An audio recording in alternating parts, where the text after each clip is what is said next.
আমার রেসিপিটি যদি ফলো করেন মাত্র 5 মিনিটে সই পিঠা কাটতে পারবেন। আগেকার সময় নানি দাদিরা কিন্তু এইভাবেই সই পিঠা কাটতো। আমি আপনাদেরকে আজকে সেটাই শেয়ার করব। ভিডিওটি কেউ না টেনে শুরু থেকে শেষ পর্যন্ত দেখবেন। আমি এখানে 1 বাটি পানি নিয়েছি, দেখতে পাচ্ছেন, আর পরিমাণ মতন আমি এখানে লবণ দিচ্ছি। এখন ওই 1 বাটি পরিমাণই এখানে আমি চাউলের গুঁড়া দেব। এখানে আপনি পানি যতটুক পরিমাণ নেবেন ঠিক চাউলের গুঁড়াও ঠিক ততটুক পরিমাণ নিতে হবে, তাহলে আপনার আর কি আটাটা একদম আর কি মানে পারফেক্ট হবে সেদ্ধ। দেখতেই পারছেন কতটা পারফেক্ট হয়েছে। আটাটা কিন্তু অনেক সুন্দর সেদ্ধ হয়েছে। আর এই পিঠাটা বানানোর ক্ষেত্রে হচ্ছে আটাটা সেদ্ধ হওয়াটা হচ্ছে জরুরি, নাহলে পিঠা ভেঙে যায়, গলে যায়। এখন আমি গরম অবস্থাতেই আটাটাকে আমি ভালো করে মথে নেব হাতের তালু দিয়ে চেপে চেপে। যখন বাড়ি ছিলাম তখন এই পিঠাটা খেতে ইচ্ছা করলে মা বানাই দিত, পাঠাই দিত বাবারে দিয়ে, কিন্তু হচ্ছে এখন অনেক দূরে, মন চাইলেও সেটা পারবো না। তাই কি আর করে, একা একাই বানাইতে বসে গেছি আর কি। এটাকে আমি হচ্ছে এখন লম্বা লম্বা করে দড়ির মতন হাতের তালু দিয়ে চেপে চেপে এখন আমি সবগুলো হচ্ছে আর কি এরকমের করে নেব। ঠিক আমার মতন আপনারা এরকমের হাতের তালু দিয়ে চেপে চেপে এরকম লম্বা লম্বা করে নেবেন। আমার হাতের দিকে আপনারা খেয়াল রাখবেন আমি কিভাবে হাত দিয়ে কাটি। একদম সহজ, একদম ইজি, মেশিং ছাড়া। অনেকেই আছে মেশিং দিয়ে কাটে, কিন্তু আমার কাছে হাত দিয়েই একদম সহজ মনে হয়, খুব দ্রুত কাটা যায়।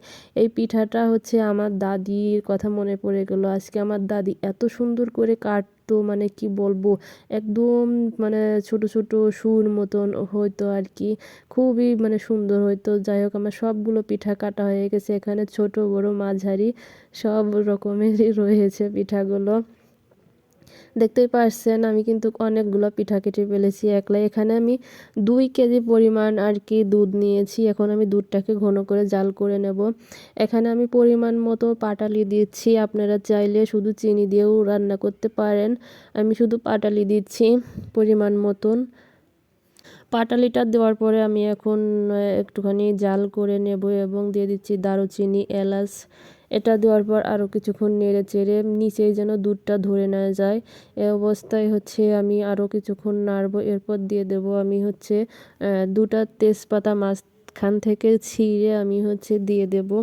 এই পিঠাটা বানানো কিন্তু একদমই সহজ আর খেতে কিন্তু খুবই মজা। এখন আমি পিঠাগুলো দিয়ে দেব, আস্তে আস্তে সব পিঠাগুলো দিয়ে দেবো। আপনারা একবার হলেও এই পিঠাটি বাসায় ট্রাই করবেন, খুবই মজা লাগে। এই পিঠাটা কিন্তু আমি আগে কখনো কাটিনি, এই প্রথম আমি কাটলাম। আগে বললাম না, যখন খেতে ইচ্ছা করতো মার কাছে বললে মা বানাই দিত। এই তো আমার পিঠাটা ফুটে গেছে এবং রান্নাও হয়ে গেছে, মাশাআল্লাহ অনেক সুন্দর হয়েছে। আপনারা দেখেই বুঝতে পারছেন কতটা লোভনীয় হয়েছে। তা যাই হোক, আমার ভিডিওটি যদি ভালো লাগে অবশ্যই আপনারা একটি লাইক, কমেন্ট, শেয়ার দিয়ে পাশে থাকবেন। আমার তো খেতে ইচ্ছা করছে। এই ভিডিওটা আমি কয়েকদিন আগে বানিয়ে রাখছিলাম আর কি, এডিট করা হয় নাই। যাই হোক, আমি আজকে ভাবলাম যে একটুখানি এডিট করে দিই, অনেক দিন হয়েছে কোনো ভিডিও টিডিও দিই না। তা সবাই সুস্থ থাকবেন, ভালো থাকবেন এবং নিরাপদে থাকবেন।